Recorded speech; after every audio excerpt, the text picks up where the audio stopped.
Good day mga ka-always, ako nga pala si Nomer Always Paid at isa nga pala akong barbero. Tara, sama kayo sa paggugupit ko. Pauwi nga pala tayo ng Libmanan dyan kasi doon tayo maggugupit. Nasa biyahe na ako dyan, ayan, nasa Libmanan tayo mga ka-always. Ayan, papunta na tayo sa bahay niyan. Syempre, bago tayo sumabak sa paggugupit, kakain muna tayo dyan mga ka-always. Pagkatapos ko nga pala kumain, pumunta na ako dun sa bahay ng lola ko kasi dun tayo maggugupit. Ayan, nag-aasikaso na ako ng gamit dyan. Kung mapapansin nyo, ulit-ulit lang yung mga ginugupitan ko. Isa lang ibig sabihin yan, binabalik-balikan nila yung gupit ko.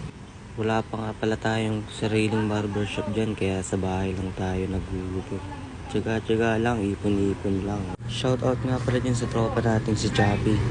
Saka nga pala, pag may nagpapagupit sa inyo mga ka-always, kung kayo barbero, huwag nyo mamadaliin yung mga ginugupitan nyo. Kasi yung mga customer natin, syempre gusto nila yung pulidong pakakagupit sa kanila, di ba? Dati, dalawa lang ang clipper ko.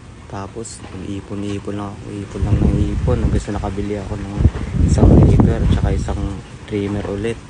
Tapos, nabili ko na din yung barber top natin yan, yung box ko dyan. Pagpasensya nyo na pala mga ka-always, ang background natin dyan, medyo makalag, ang dami sinampay. Ang gupit nga pala ng client natin dyan mga ka-always, low fade, tapos konting bawas yung ibabaw. Ayan, patapos na ako dyan.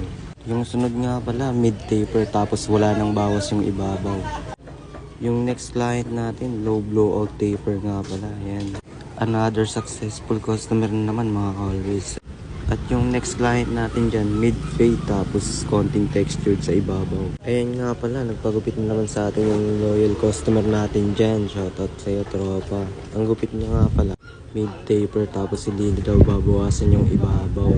At hanggang dito na lang, maraming salamat sa panonood mga ka-always.